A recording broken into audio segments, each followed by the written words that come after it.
नबी करीम अलैहिस्सलाम नमाज पढ़ा रहे थे। जोहर की नमाज थी या असर की नमाज थी, सही मुस्लिम में मौजूद है। हजरत अबू हुरैरा फरमाते हैं नमाज पढ़ाते पढ़ाते नबी पाक ने कदम आगे किया।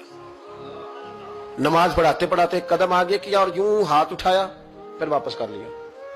अब नमाज पढ़ के ना तो सलाम फेरा तो सहाबा अर्ज करने लगे, या रसूल अल्लाह सल्लल्लाहु अलैहि वसल्लम, वो नमाज में पैर भी आगे किया तो हाथ भी उठाया, तो वजह क्या थी? पहला सवाल तो यह है कि आप लोग नमाज पढ़ रहे थे या हुजूर को देख रहे थे?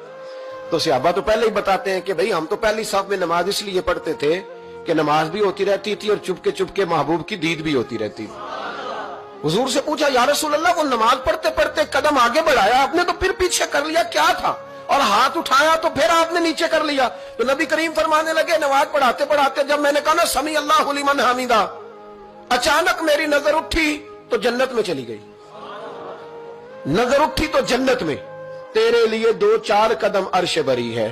तो महबूब फरमाते हैं जब मेरी ऊपर नजर गई ना तो मैंने देखा कि अंगूरों का एक खोशा लटक रहा है जन्नत में। तो मैंने हाथ बढ़ाया कि तोड़ लूं।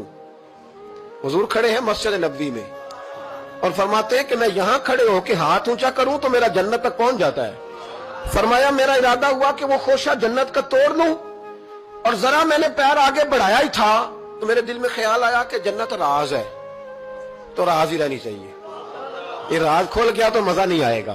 तो मैंने फिर वो हाथ वापस कर लिया। सहाबा कहते हैं जब नबी करीम ने ये बयान किया तो हमारे चेहरे न तजस्सुस से खेल उठे, तजस्सुस से। हम कोई बात और भी सुनना चाहते थे तो महबूब फरमाने लगे, अगर मैं वो खोशा तोड़ के ले आता और तुम्हें दे देता, तुम कयामत तक भी खाते रहते तो तुमसे खत्म नहीं होना था।